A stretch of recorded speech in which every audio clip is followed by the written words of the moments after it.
Happy Sunday, everybody. Yes, I am here with you and you are here with me, Kiara the Voice, and we are joined here together on another beautiful, fulfilling Sunday. Yes, as we are winding down, ending out this year, ending out this decade, we are feeling like, let me stop saying we. I'm feeling like there is so much that is coming up and revealing itself. Anything that we have been really good at hiding and kind of suppressing within our own energy, within our own nature, is now coming up for us to deal with it, because it does not want us to move forward into this new day and age with that same energy. It is pushing us to change in the way that we envision our lives for ourselves, the way that we dream about ourselves at night, and really inhabiting that being, that greatness that lives inside of you, tapping into that deeper consciousness and activating from that purposeful place that is your life, is yourself. You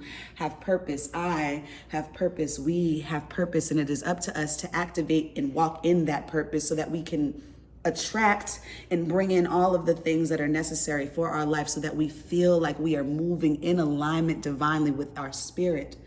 And societies make us feel crazy, because sometimes the way that the society that we are living in doesn't correlate or really understand, or seems like it is here for you to live out your spiritual purpose, because it is filled with attachments to material things that are made up in the mind, but not actually giving any sense of true, real value to your life, or true, real value to a situation, or true, real value to a time.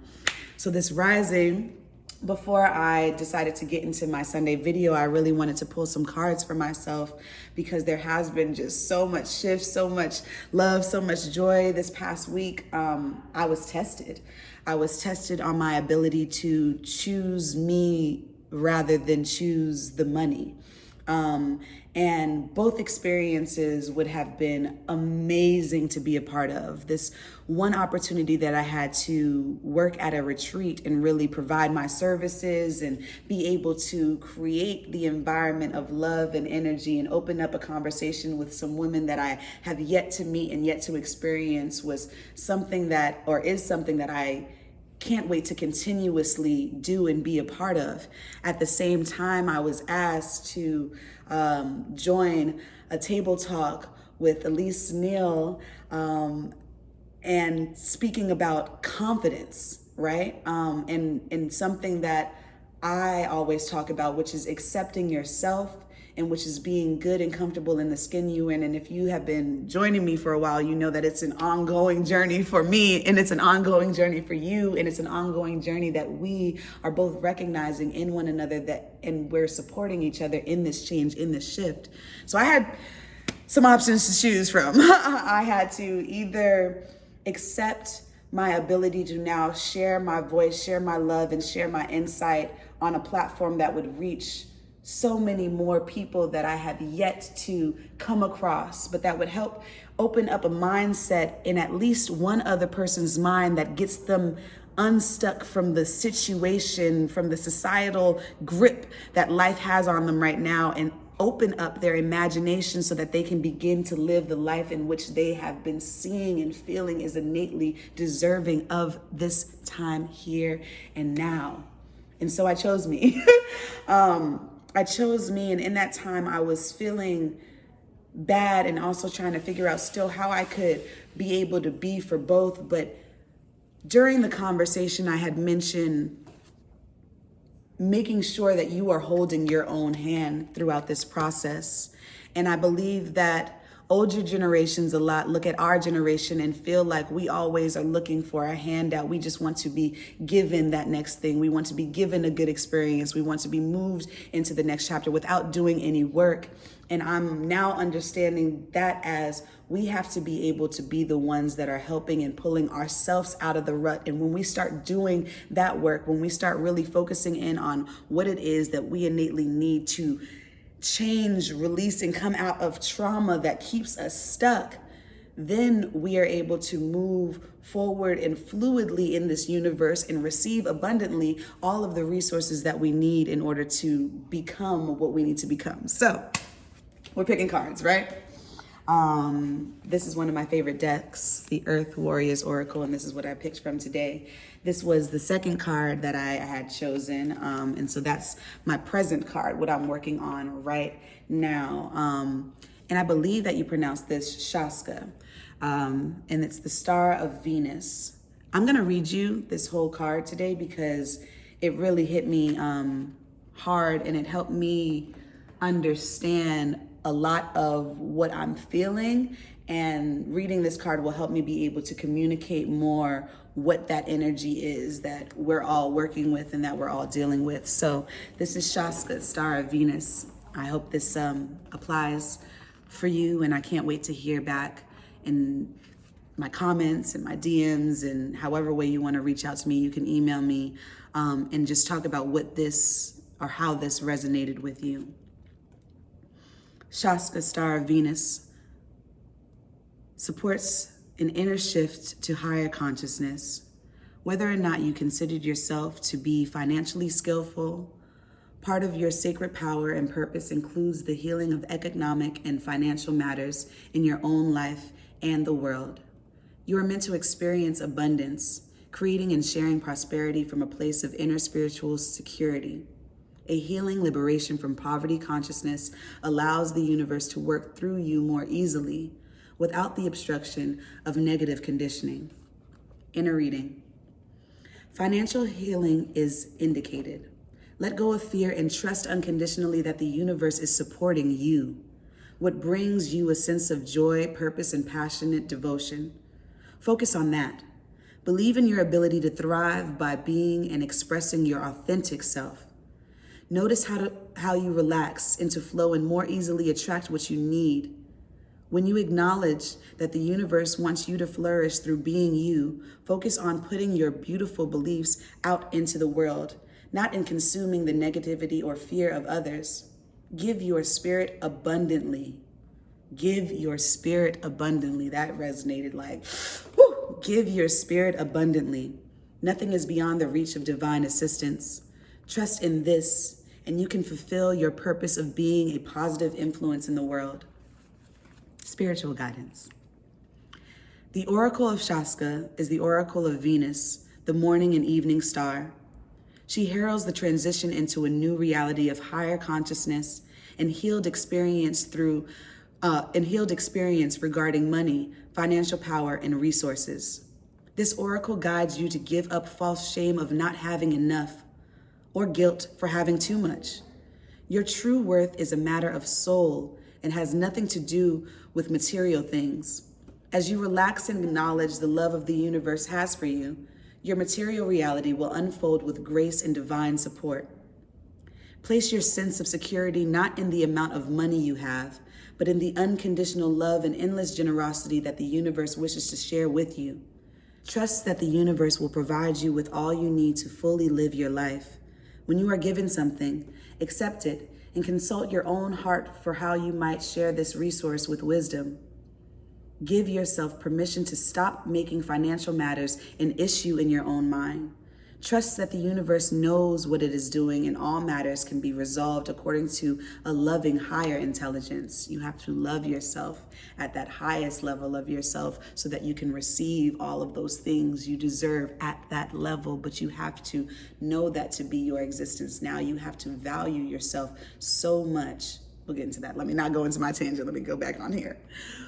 Focus on giving your gifts to the world as generously as you can, whilst opening up to receive fully and fearlessly.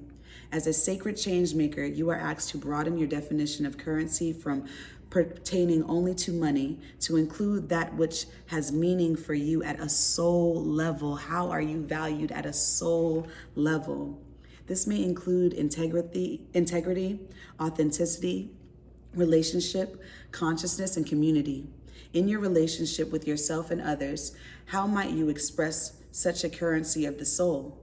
Seek and treasure that which cannot be quantified monetarily. Seek and treasure that which cannot be quantified monetarily. Cultivate and share your experience of true wealth in the best, broadest sense. Some indigenous creatures define this wealth not as how much you accumulate for a personal gain, but how much you are able to give in support of your community. This creation and honoring of soul currency does not mean you are to be denied money or financial healing. Don't get it twisted. You don't be doing things for free out here in this world. Finances get you by. It's just the way that we've gotten things going. However, it is not about placing that in correct context. It shifts fear of lack into trust in spirit. It shifts fear of lack into trust in spirit. Oh, I lost my place. The recognition of soul currency helps unravel an obsession with money, freeing your mind and emotions to be reordered into a more relaxed and open attitude towards financial matters. This, in turn, makes it easier for you to receive the generous flow of abundance from the universe. Seeing wealth as more than money and refusing to make money an indication of success and worth of a person is an antidote to the wound of separateness. You know I be feeling alone. That wound creates selfishness, ignorance, jealousy, and greed, stealing from community and depriving future generations of their rightful inheritance. We can't come from a sense of lack if we're looking to get into a sense of gain, or if we're looking to promote a sense of gain and understanding of gain in that of the youth beneath us. We have to be constantly going from that space. This is the conscious economics of bringing people together, not driving them apart. Not driving them apart. When it wisely placed within a soulful hierarchy and definition of value, not above or beyond it, money can be a part of a more full and sacred relationship of exchange, not something that creates division. We feel happier, more connected, and at peace. A spirit of hope, optimism, inspiration, and boldness of belief takes hold of our hearts, and we begin to feed the malnourished souls of this planet with good spiritual food. We no longer wait for the new world, we become it. Shaska, that's the card right there. So you can check her out. Amazing. So as I was reading this, I was like, man, this is spot on. It's talking about all of the things I feel in the Master Key System, which is another book that I have been reading for some years now. It talks about that exchange. You know, what is it that you're exchanging in the world? And when I'm reading and doing my research on people, you know, in this world, and how we used to barter first and share and exchange services or share and exchange things so that we could be able to have what we needed at that time. We then changed that exchange into currency so that we could easily, you know, kind of say, this is worth this, this is worth this, this is worth this, this is worth that. But we gave the power to the money. It's about regaining and realigning in power with the money and knowing that everything in life is already in exchange. And how do you value what you already give for free? Your love, your trust, your understanding, your ability to listen, to engage, to be with someone, to understand, to hold, to prepare food for, to cook, to nurture, to give, to teach. What you give so freely, what comes innately out of your soul, your ability to just smile and enhance the day of another just by walking by them. How do you value that? Do you have a high value system for that which you innately give? Your breath, your blinking, your ability to see light, colors, feel, taste, and be in all of your senses at once? Do you value that highly, or is that value diminishing because you feel as though the money that will help you move throughout this universe has not come yet, so you block your ability to gain more resources in your life because you haven't tapped into the ones that are innately a part of you? We have to be so in us and so understanding of our spirit's purpose in this vessel right here and now, so that we can activate each cell level to get the knowledge that's already there from each time the spirit has regenerated into this current existence here and now, and be that. I fear so much. I fear myself. I realize that there are a lot of past traumas that I've never talked about or never dealt with. So they're coming up now as different things. And I'm just trying to figure out, okay, how do I allow this to go? How can I forgive myself for the things that I feel I need to move past so that they can just be what they were and I can be where I am and what I know to be now? Take time. Take time with yourself and know that your soul is currency and that you should have a high